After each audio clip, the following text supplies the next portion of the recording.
কিছু ক্ষত বা দাগ এরকম হয়ে থাকে আমাদের শরীরে যেটা সুপারফিশিয়ালি হয়তো দেখা যায় না, বাট মনের মধ্যে সেটা পিনের মতো গেঁথে থাকে। Hello friends, welcome to my channel সুপ্রকি বাণী। এখন আমি একটা বাংলাদেশি নাটকের রিভিউ করব যার নাম হলো চিহ্ন, যেটা গতকাল বেরিয়ে গেছে ইন্টারন্যাশনাল ওমেন্স ডে উপলক্ষে কেএস এন্টারটেনমেন্টের অফিসিয়াল ইউটিউব চ্যানেলে। এই নাটকটির ডিরেক্টর হলো ভিকি জাহেদ। এখানে কাস্টিংয়ে আছে ইয়াশ রোহান, তানজিম সাইয়ারা টোটিনি সহ আরো অনেকে। তো কেমন লাগলো এই নাটকটা, সবকিছু নিয়ে তোমার সাথে শেয়ার করবো। So why are we waiting for, let's start with the video.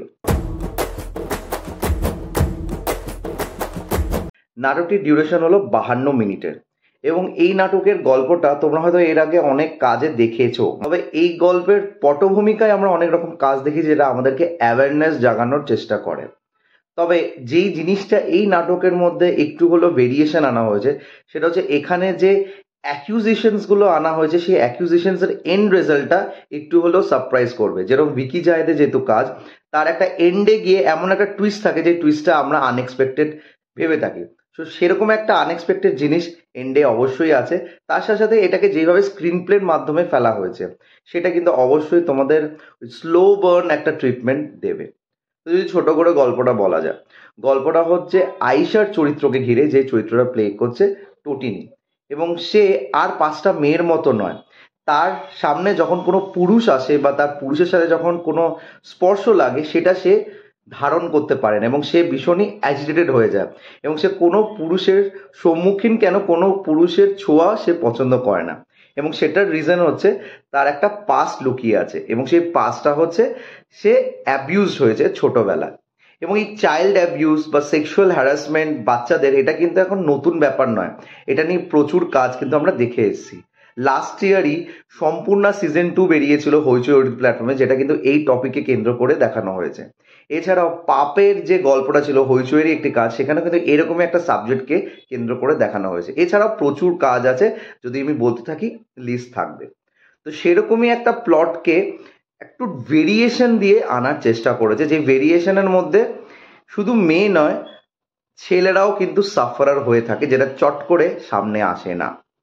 So এই আয়শা মেয়েটি যখন হঠাৎ করে একটি সঙ্গী পায় ইয়াশ রোহানের চরিত্রর মারফতে, তাদের মধ্যে কি গঠন হয় এবং আলটিমেটলি তার যে একটা ভয় বা এই পুরুষের সম্মুখীন আসার জন্য যে একটা কনফ্লিক্ট থাকে, সেটাকে সে কিভাবে মেটায় এবং আলটিমেটলি তার যে ক্ষোভ ছিল যেই মানুষটির জন্য, সেটার সে প্রতিশোধ নিতে পারে কিনা, এই সব কিছু বিষয় জানতে গেলে তোমাদের এই নাটকটি দেখতে হবে। না, নাটকটির মধ্যে যে বিষয়বস্তুটা আছে সেটা হয়তো তোমাদের মনে হবে যে আমি স্পয়লার দিয়েছি, বাট এটা যদি আমি না বলি আমি তো কোনোভাবে এই নাটকটাকে তোমাদের সাথে এক্সপ্লেন করতে পারবো না। তো আমি জাস্ট থিমটাকে তুলে ধরলাম যে এখানে সেক্সুয়াল হ্যারাসমেন্ট অফ চাইল্ড বা চিলড্রেন, সেটাকে ফোকাস করা হয়েছে। বাদ বাকি গল্পটা কিন্তু আমি তোমাদের কিছুই শেয়ার করিনি। তো তোমরা কোনোভাবে কেউ কমেন্ট করো না যে তোমাদেরকে স্পয়লার দিয়েছি। এবার আমি আসি যে কেন আমার নাটকটার মধ্যে গল্পটা চেনা ছকে হওয়া সত্ত্বেও ভালো লেগেছে। ভালো লেগেছে এই কারণে, এখানে যে ন্যারেশনটা শুরু হয়েছে একদম প্রথম থেকে, তোমাদের কিন্তু একটু ডিফারেন্টভাবে করা হয়েছে। যিনি ন্যারেট করেছে তিনি একটা গল্পের বইতে যেরকমভাবে আমরা পড়ি সেইভাবে সেটাকে ন্যারেট করেছে এবং আয়েশার চরিত্রকে কেন্দ্র করে একে একে ধাপে ধাপে যেইভাবে তাকে ডেসক্রাইব করা হয় এবং যেই যেই সিমটমসগুলো তার মধ্যে দেখানো হয়, সেটা ইনিশিয়ালি তোমাদের মনে হবে একটা সাইকোলজিক্যাল কিছু ডিসঅর্ডার হয়েছে। তবে এটা একটা ট্রমাতে যে কনভার্ট হয়েছে সেটা কিন্তু তোমরা গ্র্যাজুয়ালি বুঝতে পারবে যখন নাটকটা এগোয়। তার সাথে সাথে এখানে ইয়াশ রোহান চরিত্রের সাথে টোটিনির যে একটা কেমিস্ট্রি হয়, সেই কেমিস্ট্রিটা কিন্তু বন্ধু সম্পন্ন, কিন্তু তার মধ্যেও কোথাও না কোথাও বোঝা যাচ্ছে এই দুজন ব্যক্তির কিছু এমন ব্যাপার আছে যেটা এদের দুজনের তারকে জুড়ছে এবং সেটার রিজনিংটা অবশ্যই এন্ডে গিয়ে তোমরা বুঝতে পারবে। এবং এখানে যেই ব্যক্তিকে কেন্দ্র করে দেখানো হয়েছে যে এই খারাপ কাজগুলো করছে, সেই চরিত্রটা যেই একটা প্লে করছে তাকে তোমরা চেনো ভালো করে। আমি এখন নাম রিকালেক্ট করতে পারি, তাকে অনেক কাজে আমরা দেখেছি, সাধারণত পুলিশের চরিত্রে তাকে দেখা যায়। সে কিন্তু যথেষ্ট ভালো অভিনয় করেছে, মানে তার যে অ্যাক্টিংটা, তার মধ্যে যে একটা ওই মানে কি বলবো নোংরামোটা, সেটা তার চোখে মোটে এত সুন্দরভাবে ফোকাস হয়েছে যে দারুণ লেগেছে।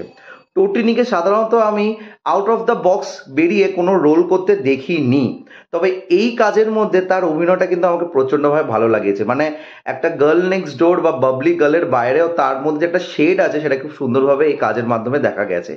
এন্ডে কি একটা কান্নার সিন আছে যেখান থেকে সে নিজেকে মানে বেরিয়ে আসে, মানে তার মধ্যে যে একটা ভয় এবং রাগ ছিল সেটার থেকে যে যখন বেরিয়ে আসে সেই জায়গাটা এতটাই ইন্টারেস্টিং এবং এতটাই তোমাদের খারাপ লাগাবে, তোমরা না দেখলে সেটা বুঝতে পারবে না। এবং ইয়াশ রোহানও নিজের জায়গা খুব সুন্দরভাবে রোলটা প্লে করেছে। তো আমার মনে হয় এই কাজটা তোমরা যদি কেউ দেখে না থাকো প্লিজ গিয়ে দেখে নিও। কাজটা অবশ্যই তোমাদেরকে ভাবাবে এবং তোমাদেরকে এটা ফিল করাবে যে চুপ থাকাটাই কিন্তু আলটিমেট সলিউশন নয়, তোমাকে কিন্তু অ্যাকশনের মারফতে সেটাকে দেখাতে হবে। এবং সেটা যত দেরি করবে তত তোমার মধ্যে সেটা একটা ভারী জিনিস ফর্ম করবে এবং তোমরা প্রত্যেক মানুষকে একইভাবে ট্রিট করবে। যেরকম হাতের 5টা আঙুল সেম হয় না, সেরকম 5টা পুরুষও কিন্তু সেম হয় না। প্রত্যেকটা পুরুষ কিন্তু একে অপরের মতো ডিফারেন্ট হয়ে থাকে। তো আমার এই থটটা খুব ভালো লেগেছে এবং ওমেন্স ডে উপলক্ষে প্রত্যেকটি নারীর বা প্রত্যেকটি মহিলার কিন্তু নিজের স্ট্যান্ড নেওয়াটা উচিত। সেটা এখানে সাইলেন্টলি হোক বা সুন্দরভাবে আমাদের কাছে তুলে ধরেছে। তো তোমরা যারা যারা নাটকটি দেখেছো প্লিজ কমেন্ট করে জানিও তোমাদের কেমন লেগেছে। আর যদি আমার রিভিউটা ভালো লেগে থাকে don't forget to like share and subscribe my channel. Till then stay tuned.